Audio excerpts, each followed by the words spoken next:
What's good, all of you in the Who Dat Nation? It is the one and only Who Dat Davis here for you. And if you don't know, you will know that over here we bleed black and gold until we are dead and cold. And happy divisional round weekend to all you football fans, and especially to all you Saints fans. I hope you have a relaxing day as we watch the Green Bay Packers host the Los Angeles Rams and the Baltimore Ravens go on the road to take on the Buffalo Bills. Now, we're going to go ahead and get into a little later, but you guys know what you came here to see. We are here to talk divisional round against the Tampa Bay Buccaneers, who the New Orleans Saints are going to be hosting. But I want to start off by apologizing to everybody that I am half an hour late. I know, I realize that. I had to make a trip to the bank because my payment to make sure you guys get all content on all platforms, aka Streamlabs, it has been paid off officially for the rest of the month, for the rest of this postseason. So that's all that is, but y'all know it. But thank you guys for joining me today. Like I said, I hope you guys are having a good start to your day. I hope your the rest of your day goes pretty well. But let's go ahead and get into what we need to get into with the New Orleans Saints. You ready to eat now? Not yet. I'm doing a podcast. Well, I'm looking at the meatballs in right now. Okay, I'll get them later. Huh? I'll get them later. Doing a podcast. That is food, everybody. Yes, sir.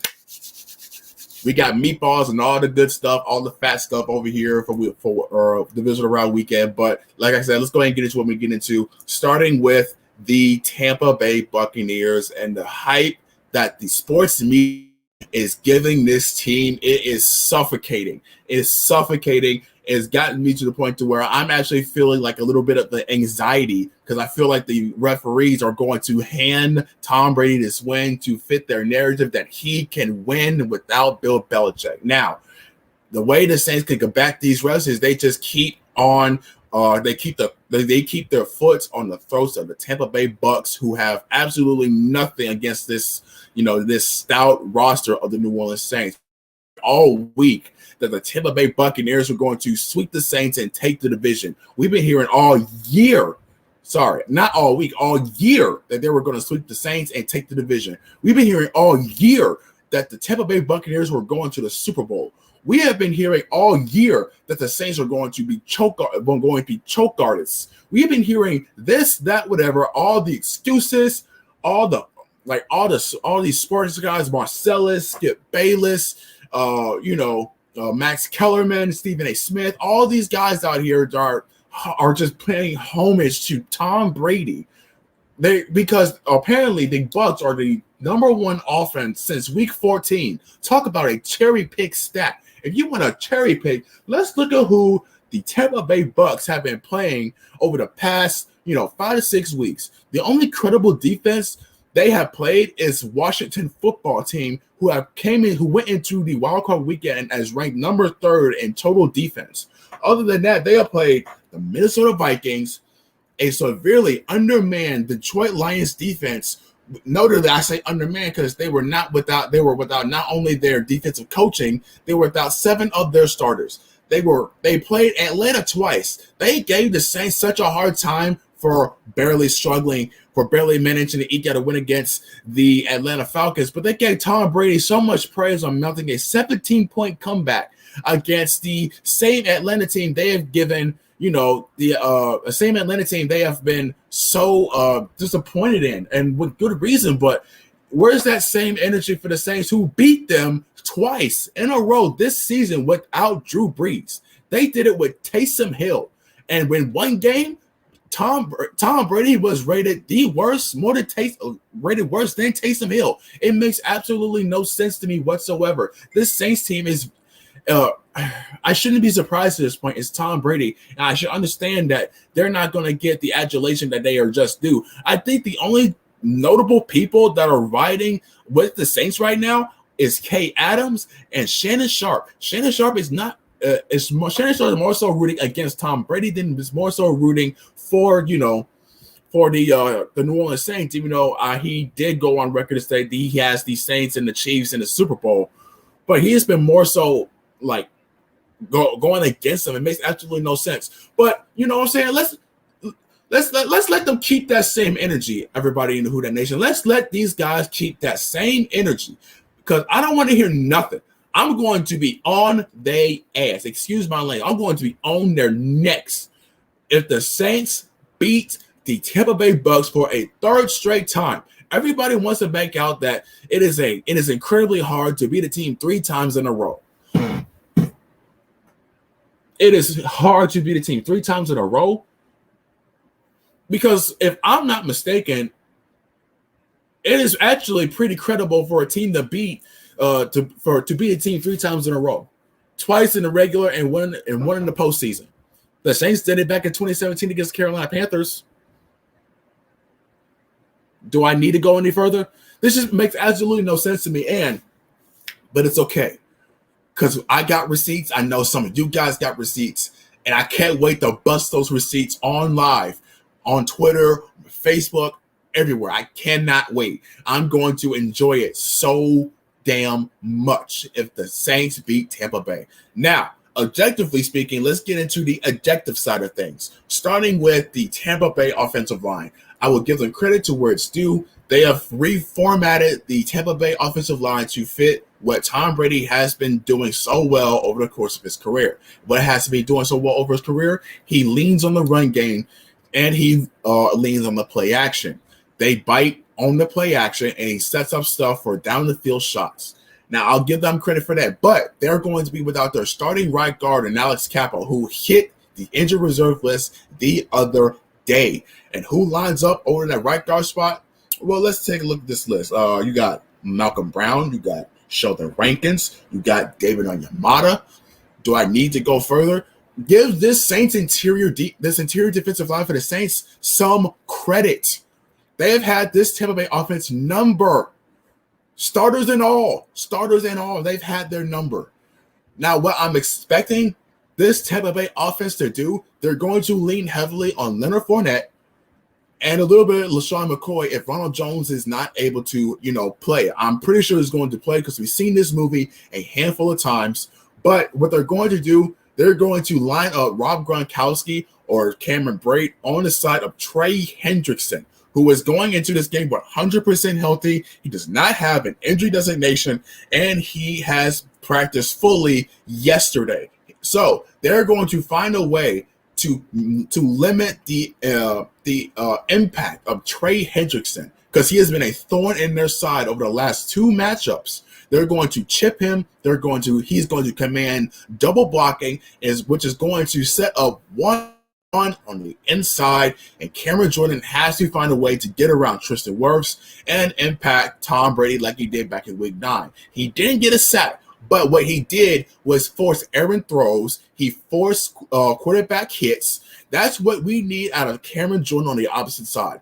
If Trey Hendrickson is going to command so much attention on that side, the interior has to do their part, and Cameron Jordan has to do their part. The second level is coming into this game healthy, minus Quan Alexander, but Alex Anzalone has been doing pretty well against the run. He has done pretty well against tight ends and running backs coming out into the flat. So shout out to Alex Anzalone for, getting hot at the right time. The secondary is severely underrated. You have Malcolm Jenkins, who is lined up pretty well against tight ends such as Rob Gronkowski, who he matches well up against because he's not that fast. But I do believe Malcolm Jenkins is going to have his hands full against the likes of Cameron Brate, who is younger and faster than Malcolm Jenkins.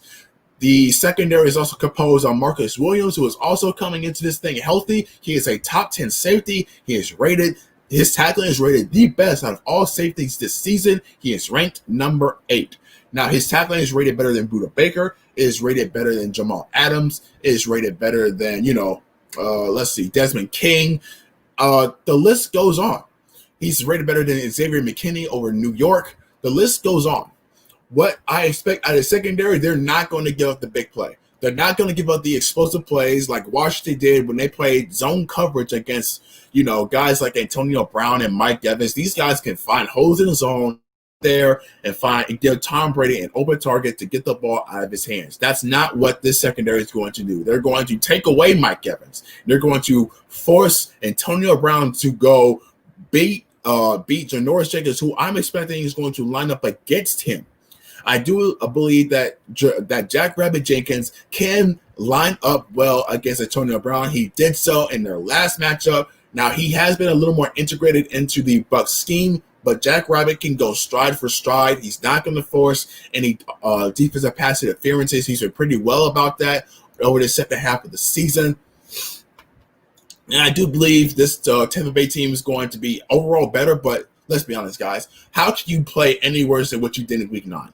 Let's not get ahead of ourselves. They're obviously going to play better, but they're not going to play better to the point to where they're going to beat the Tampa Bay offense. Marcellus went on record to say that the weapons for Tampa Bay are too much for this same secondary to handle. Really now, Marcellus. I got your receipt now. Let's go ahead and look at the past matchups for not Tom Brady, Tampa Bay against the secondary for the New Orleans Saints. Not factoring in this season, right? They swept them last season. One of which with Teddy Bridgewater. Do I have to keep going? We've had this team's number for a good number of years now. The only time you guys could claim to have beaten us was 2017 with Mike Evans when Marshawn Lattimore was a rookie. I may have forgotten the 2018 matchup, but like I said, the record will show the Saints have had this team's number for the longest time, Tom Brady or not. You can argue that Jameis Winston was a turnover machine, but let's look at what Tom Brady did against the Saints secondary. He threw, 2 interceptions in Week 9? He threw another 2 interceptions, in Week 1 of this season. I don't want to hear nothing about the secondary not being able to keep up with the weapons of Cameron Braid, of Rob Gronkowski, of Antonio Brown, or Chris Godwin. I don't want to hear that. I don't want to hear that. You're giving the Saints secondary the credit it is. You're not giving the Saints secondary the credit it is so rightfully due. Offensively for the Saints, it's a different story. The Bucs secondary is absolutely freaking trash. It is absolutely trash. And they talk like Drew Brees hasn't carved up this same Bucs secondary over the past 3 years. They have made this Bucs secondary a lot tougher than what they actually are. They let Taylor Heineke carve them up. He has beaten their blitz packaging of Todd Bowles. If not for the receivers dropping key passes, that Washington football team would have most likely have beaten Tampa Bay. If they didn't play zone coverage against the weapons of Tampa Bay, they would have won that game. And how the Bucs won? They hit over the middle to Chris Godwin. But Chris Godwin is going up most likely against C.J. Gardner-Johnson. Let me say it again. He is most likely going up against C.J. Gardner-Johnson. C.J. Gardner-Johnson had his number in Week 9, and I'm pretty sure he's going into this thing with a lot of confidence that he can do it again, and I am fully confident in him that he can pull off the repeat performance.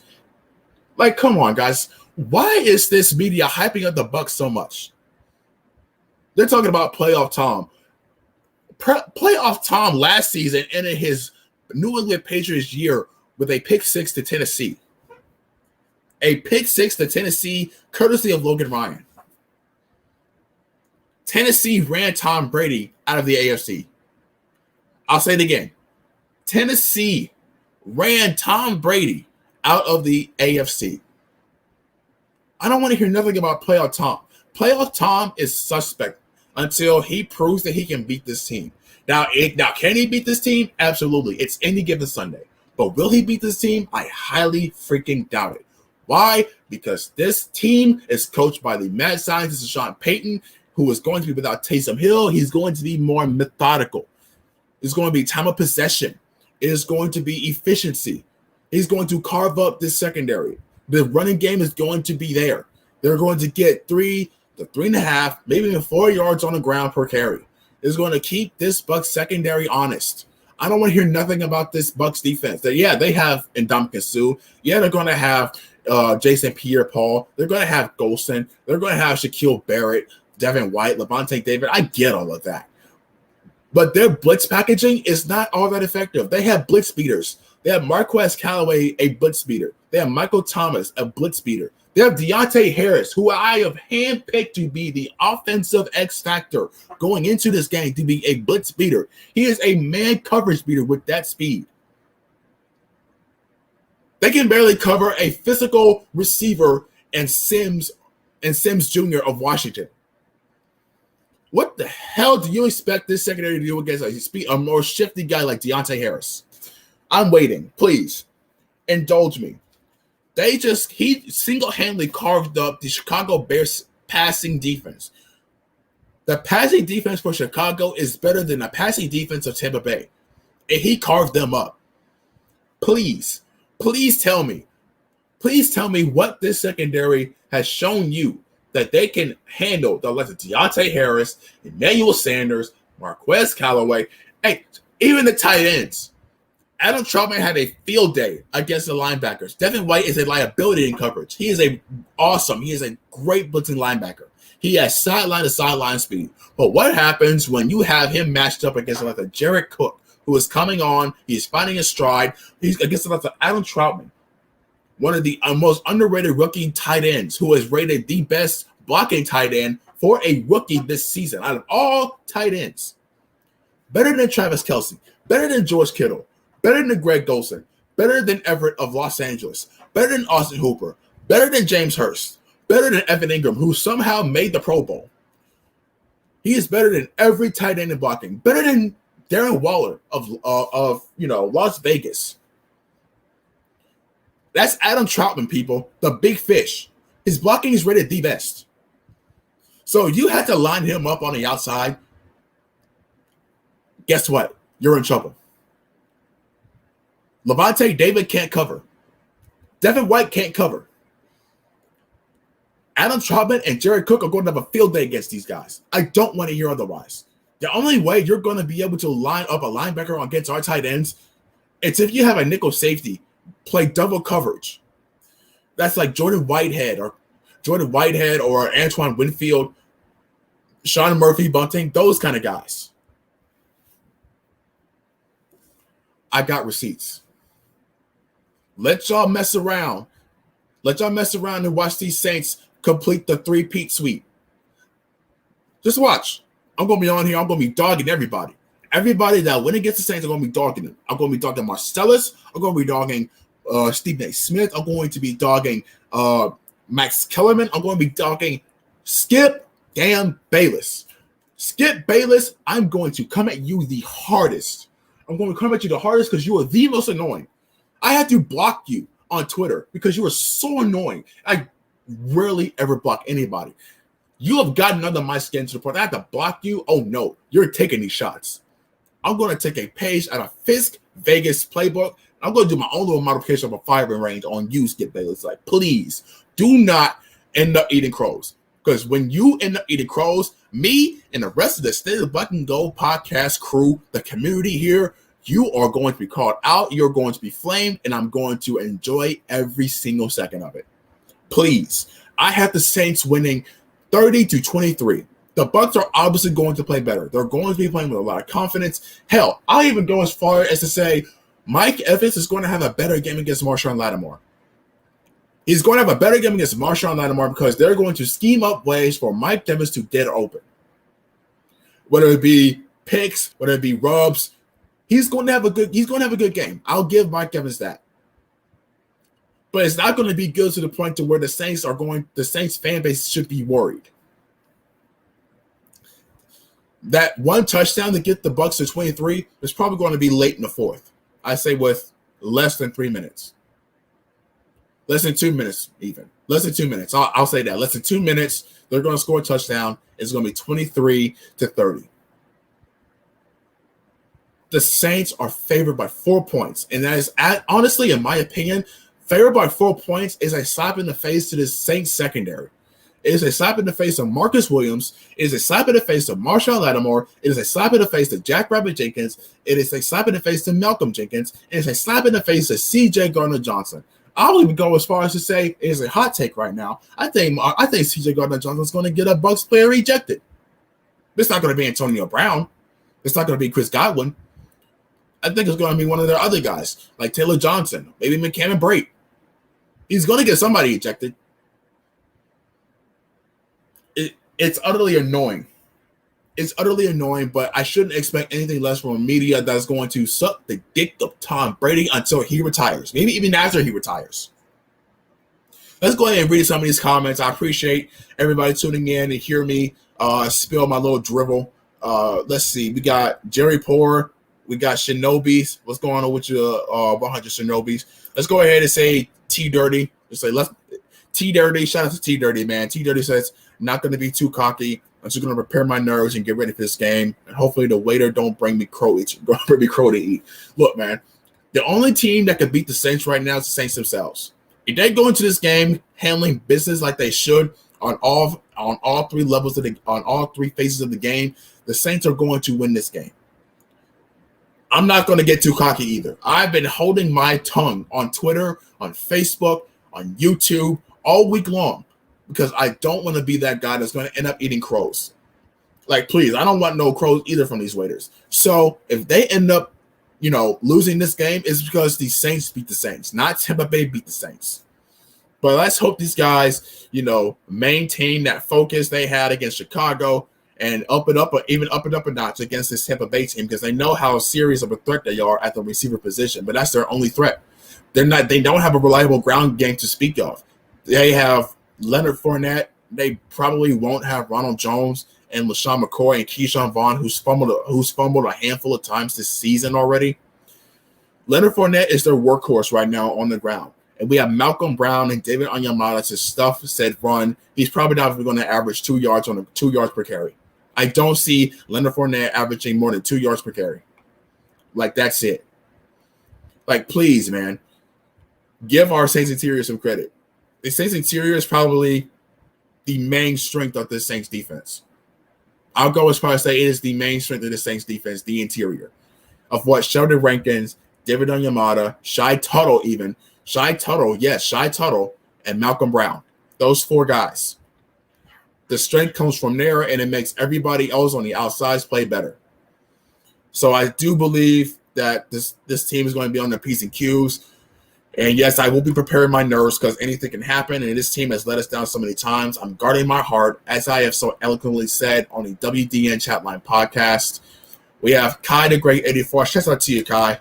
You said Kai the Great says we have full strength, fam. Keys to the game: run the ball, control the clock, defense plays lights out, and keep the momentum of the game in our favor. I absolutely agree with you on this take, Kai. You have to maintain control of the clock. It is absolutely crucial. You cannot let this Bucs offense get into a rhythm. You have to keep the ball out of their hands as much as possible. And when they do have it, you have to force an early 3 and out. Keep them off balance. Keep them from maintaining momentum. And the ground game is important also. You may not have Latavius Murray. It's a questionable thing, but you do have Ty Montgomery waiting in the wings. He has shown the football effectively and physically to wear down this Bucs defense of like Ndamukong Suh, Devin White, etc. They can average at most 4 yards on the ground. Week 9, the Saints did pretty well. They averaged almost 6 yards on the ground. They averaged almost 6 yards on the ground in Week 9. I think they can average at minimum 4 yards. 4 yards per carry. It's situational football. Get yourself in manageable second downs, third downs. Just keep moving the chains, stuff like that. T Dirty says, slide me a plate, homie. Hey, because you heard me when I said it's gonna be meatballs and stuff. Yeah, it's gonna be good. It's gonna be really, really good. I can't wait to eat that stuff after I finish this little podcast here. If you want to play, you gotta come over. You gotta come over, man. You gotta come over. We do it up over here. If we get into NFC Championship, there's gonna be a great feast. Kind of Great says, I need me a plate, fam. Put some of the Parmesan cheese on there for me. Oh, yo, Parmesan cheese. I've had Parmesan cheese in a long time, man. Like, shouts out to y'all. I may end up suggesting that. I may end up suggesting that to the main moms up there. Parmesan cheese on meatballs and all that good stuff. You know what I mean?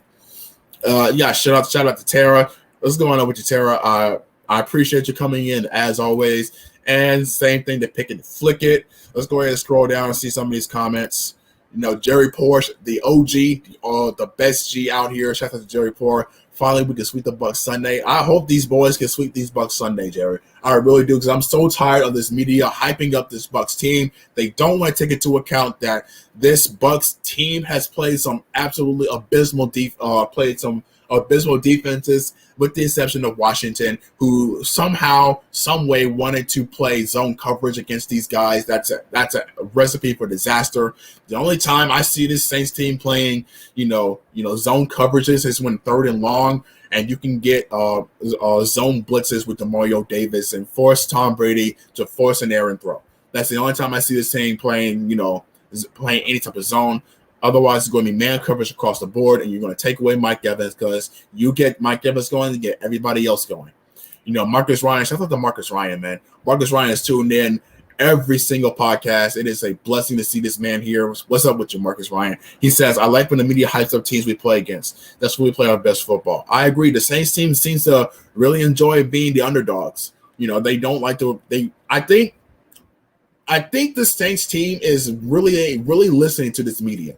They're really listening to the media, because whenever the Saints are favored, half the time they don't play up to expectation. Take Philadelphia, for example. Shannon Sharp, even Skip Bayless. It's kind of like when they're favored, they don't play up to their expectations, because the expectations are that they're going to win it comfortably. So they kind of play down to the competition. So I do agree with you, Marcus. I do believe that they play their best when they're when they're the underdogs, even though they're 4-point favorites. I think they're going to take that as a sign of disrespect, and as they should, because it's not only that. Bruce Arians saying that he said, and I quote, nobody is playing with more swagger than our offense. Nobody's playing with more swagger than our offense. That's what Bruce Arians went on record to say. The Saints secondary should go in there and say, where's that swagger at? Where's that swagger at? That's where they need to be in terms of mentality. And I think that's going to be spearheaded by C.J. Gardner-Johnson, the best shit talker of the NFL. Argue with the wall. I don't care. T Dirty says, fuck playoff talk. We got playoff Josh Hill. Hey, look, Josh Hill is an underrated tight end. He's been with us for years. Nobody wants to talk about Josh Hill and his ability to block, his 100% effort in terms of on a screen game. Look no further than week 3. He's done it since week 3 of this year. He was lined up on the opposite side of the field to where Alvin Kamara was getting a quick out from Drew Brees against the Green Bay Packers. He came all the way across the field to make that block to spring Alvin Kamara in for the touchdown, a 52-yard touchdown. That's that's effort, and nobody wants to talk about that in Josh Hill. So Josh Hill is going to be a pretty big thing. T Dirty says, I call him and duck mouth super. T Dirty, what? Well, I have no idea what that means. I have no idea what that means. Kai the Great says, no score prediction. Don't care how we do it, just as long as Saints come out on top with the win. Simple as that. I agree with you, Kai. I don't care what kind of I obviously don't care what kind of score they end up with, as long as the Saints win. That's just my prediction. Everybody wanted to know what my ending prediction in terms of score is for this divisional round. I say 30-23 because it's going to be close. Tampa Bay's going to obviously play better, but they're not going to play better than the New Orleans Saints. All right, let's just go ahead and get that out of the way. John Herbert, shout out to John. John recently found my Facebook. He's been here supporting me. You know what I'm saying? John Herbert says, I have great respect for Tampa Bay, but the Saints have a stronger team. If they play up to their ability, who that? Yes, the Saints obviously have a better roster on both sides of the ball. The source of the Saints team is their defense. Their defense is playing lights out. They're a top 5 defense. I think they're number 5 overall or number 4 overall. So if the Saints defense plays at the expectations and the offense can get going, then this is going to be a pretty good victory for the New Orleans Saints. The offense cannot play slow. They cannot get up to a slow start. You have all your weapons back. You most likely going to have Traquan Smith back. We're going to wait for news from Nick Underhill and the like on Twitter, seeing where Traquan Smith is at, but he's most likely going to be activated from injured reserve today in a couple of hours. And if that happens, you're going to have your full arsenal. Traquan Smith is not only a solid blocking wide receiver, he is a physical guy. When you get him the ball, he refuses to go down. He will fight for those extra yardage and give you the best field position possible in key situations. Ghostface Grilla says, who that Aaron and a fan? Like, my family loves you. My family loves all of y'all. You know what I'm saying? Jamal Kellogg saying we need this win. Look, we absolutely need this win. We need this win for the sole fact that this is most likely going to be Drew Brees' last ride. Everybody is expecting Drew Brees to retire. I'm to the point to where I do believe Drew Brees is going to retire. The moves these Saints have made so far this season, it speaks volumes with paying Andrews Pete, with paying Taysom Hill, with the expectation of Jameis Winston coming back and fighting against Taysom Hill for that starting quarterback role. The writing is pretty much on the wall, man. You know, you pay Andrews Pete, as TJ Jones alluded to a couple weeks ago. You pay him because he's more of a effective run blocker than a pass blocker. You know, it gives Jameis Winston that reliable run game to lean on going into the post-Drew Brees era. They've already paid Sean Payton to a 5-year extension. He's going to see post-Brees, and the writing's on the wall. I do believe it's going to be Drew Brees' last ride. You don't want to end it with a loss to a divisional rival. It is going to be a slap in the face for years to come. It is going to be a stain on this man's legacy, despite him being a first-ballot Hall of Famer. They need this win more than Tampa Bay does. I don't know why the media doesn't want to acknowledge that. We need this win like I need oxygen to breathe. I do agree with you with that. Jermaine S.O.B.G says, "What's up, fam? What's going on with you, Jermaine? Happy to see you here. I hope you're enjoying the game, the podcast. You know, hope you guys are going to enjoy the Los Angeles Green Bay Packers game as well. We'll get into that in a little bit." Jermaine S.O.B.G says, "Yeah, this game been on my mind all week. It's been on the lines of all the Who Dey Nation, and I for good reason, man. Look, we're tired of disrespect. We're all tired of disrespect. Despite this team grand slapping around the Tampa Bay Buccaneers on two different occasions, they still want to disrespect this team by saying they're only a 4-point favorite. I would have said at least 5. I would have said at least a 5-point favorite. But they want to disrespect this team by only saying that. But majority of the media wants to pick the Bucs to win this game. Come on, you're disrespecting this team.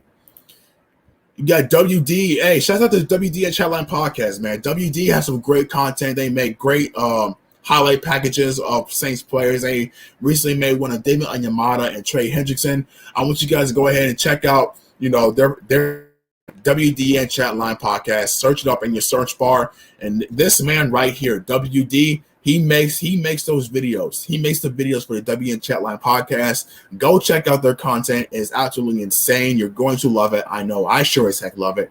You know, they did a package against the 49ers to where they highlighted the running not the running backs, the linebackers of Demario Davis, Quan Alexander, even Zach Bond on special teams. So go ahead and check out their content. I promise you guys, you will not be disappointed. Tara says Saints are not looking over them either. And they shouldn't. They really shouldn't. You know, you have this team's number, and now you have the chance to own them again in the most crucial of games. You can finally shut up the narrative that the Bucs are. You can shut up this narrative that the Bucs are better than the Saints. They have this chance. They're not going to squander it, I do believe.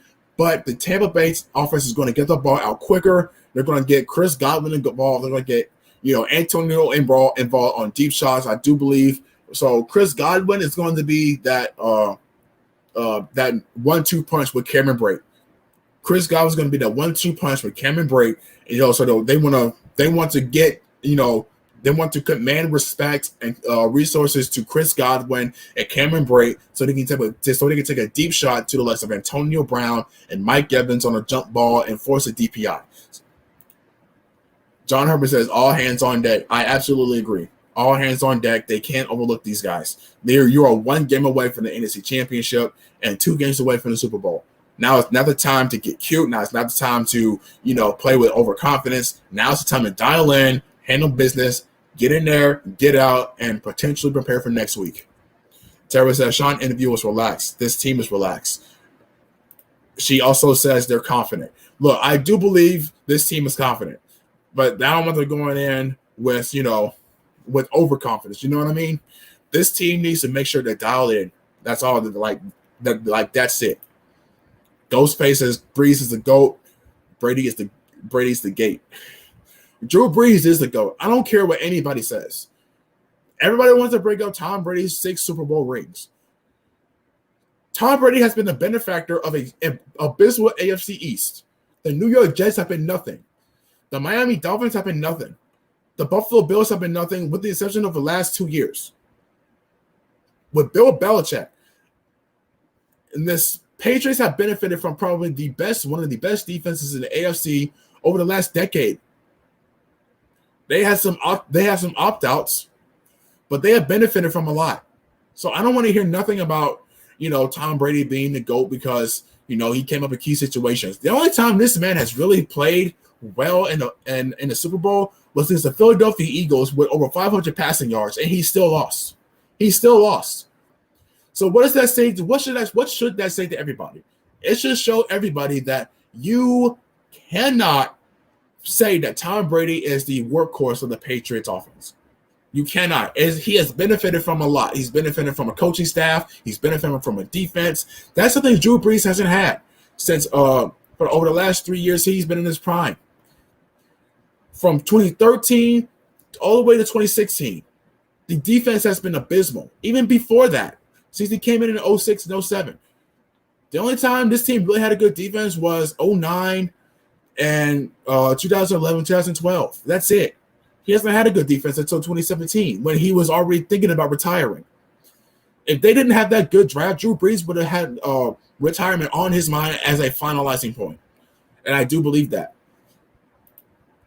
T Dirty says, yeah, WDN podcast popping. Absolutely, man. Look, shout out to WDN Chatline podcast. They were my first ever guests on my first ever episode. I give them all the respect, all the credit. CB, Carly, Uptown, those guys are doing their thing over there. They keep it real, especially with Uptown. I love talking football with them. I need to go over there and check out his personal page at some point.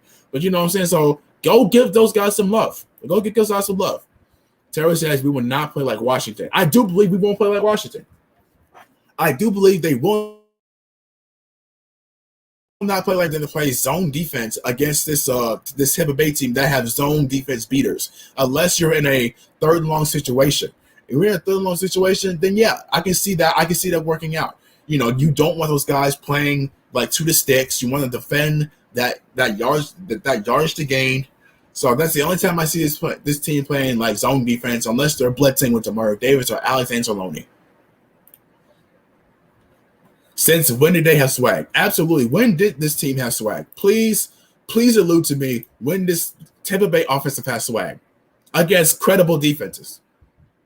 Credible defenses or credible teams.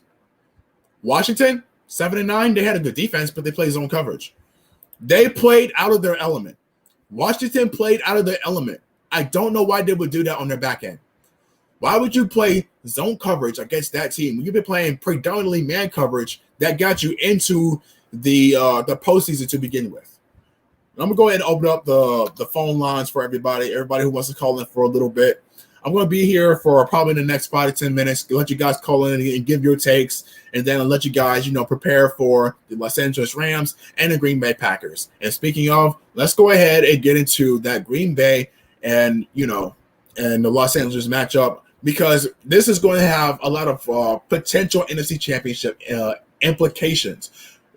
A lot of people want the Rams to win because, it gives the Saints home field advantage in the NFC Championship, and it gives a chance to right a wrong with that no call back in 2018, and I can see that. Not only that, the Rams offense isn't all that great. The receivers are built to be yards after the catch. They're built to be yards after the catch, but their defense is nothing to sleep on. And I think Aaron Rodgers is going to have a tough time. They're going to be without one of their starting offensive linemen in Bakhtiari. Aaron Rodgers is going to have a tough time against the likes of Aaron Donald, who's going to be playing probably on a snap count. They have Brockers. They have Leonard Floyd coming off the edge, getting a lot of pressure. The matchup I'm looking forward to is Jamal Adams versus Jalen Ramsey. A best against best. Let's see who wins that matchup. But overall, I don't care who wins that game. Overall, I don't care who wins that game because the Saints are built to beat any team. As I said already, the only team that can beat the Saints is the New Orleans Saints. Let's say Green Bay wins, right, and they have to go up north. Marshawn Lattimore can hang with Devontae Adams. He can hang with Devontae Adams. They know better than to sleep on Allen Lazard or give up a deep shot to Montez Valdez-Scantling. in the defensive front can get pressure on Aaron Rodgers. Carolina got pressure on Aaron Rodgers from the interior. If Carolina can do it, I'm pretty sure the Saints can do it. And I'm pretty damn sure that the Los Angeles Rams defense can do it. We got Chosen in here. What's going on with your Chosen? Who that? What's going on with your big? What's going on to your big brother?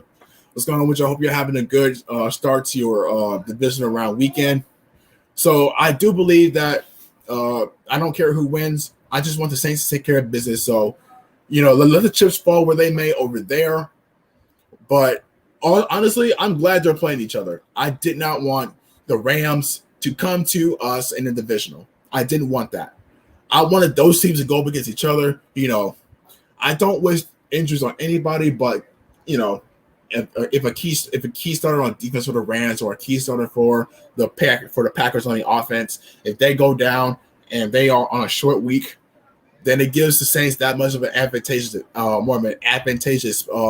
platform, and they end up winning tonight. So let those guys duke it out. The Saints are going to be not playing one of their two potential kryptonites. So 2 birds with 1 stone. That's my mentality with that. Overall, I do believe the Rams are going to win, though. I do think the Rams are going to win because their defense alone is going to keep them in the game. I do believe that Cam Akers is going to have a good day against this Packers run defense that's not all that good. I do believe that's going to set up a lot of play action and give Jared Goff doing what he does best. But I do believe that we're going to see Los Angeles Rams winning and potentially coming to the Superdome for a 2018 NFC Championship rematch.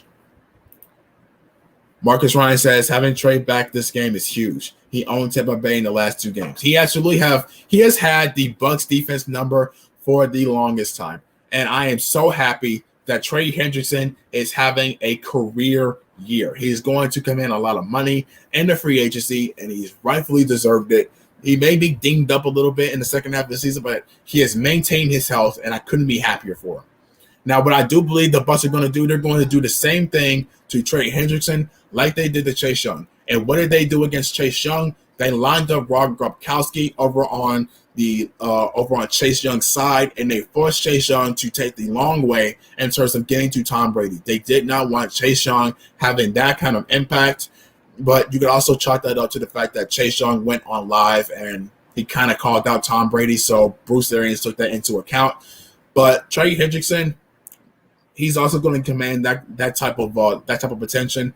They want to protect that side because they know that side is weak. But at the same time, that's going to open up a lot of opportunities for the inside. David Onyemata compared up with Sheldon Rankins with stunts on the inside, or maybe adding in some blitzing with Alexander Looney or DeMario Davis to open up the middle for a blitzing play. And that's what Trey Hendrickson is going to bring to the table. He may not always. He's probably going to finish with only 1 sack, but the attention he's going to command is serious. And even Carl Granderson. If Carl Granderson is going to be lined up out there, Carl Granderson is going to probably be lined up one-on-one with the likes of, with the likes of Donovan Smith. They're going to think that Carl Granderson can't win against Donovan Smith, and that's going to be their potential downfall. Carl Granderson is overall playing better than, Marcus Davenport. Now, Marcus Davenport, having him healthy and going into this postseason is a big upside compared to where he was at this point last year in terms of being out for the season. I hear that. They're actually yelling on the phone again. But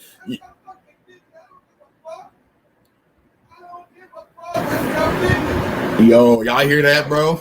Y'all hear that? That's a serious stuff going on out there, bro. But you know what I'm saying? But I apologize. I have to go. I have to leave a little early. I did not want to do this, but if you guys can hear that yelling, it's not good. And whenever she gets up there, that blood pressure is something serious. It is a family matter. So I will see you guys when I see you tomorrow for the halftime show. I will see you guys at the halftime show. I will be giving my thoughts on the game. You can check me out on Twitter at Real Aaron Davis, like I said. And as always, you can check me out on Facebook at facebook.com/State of Black and Gold, or you can check me out here on YouTube. Go ahead and follow your boy at the State of Black and Gold podcast. Once the Saints season is over, I will give you guys some updates on what the future of this channel is going to be.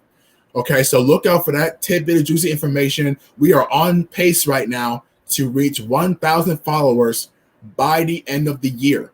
We are on pace to reach 1,000 followers by the end of the year. I am absolutely blessed to have all of you guys here with me on this journey. Please, let's keep sharing the platform, my platform, around to your friends, your family, your football friends, your mutual friends. Let's reach 1,000 followers so I can bring even more content to you guys. If you want to donate to the channel, my donation link is in the description. You can donate to my personal PayPal. You know what I'm saying? So we can get a green screen. I want to get a green screen back here so you guys don't have to see all this, all this craziness that's going on. Let's build up to get a green screen together. If you guys want to have some funny stuff back here or some backdrops back here, I'm looking forward to that. But that's it. That's all. I'll see you guys when I see you at the halftime show tomorrow evening. We bleed black and gold until we are dead and cold. I'll holler at y'all later. Let's go ahead and check in on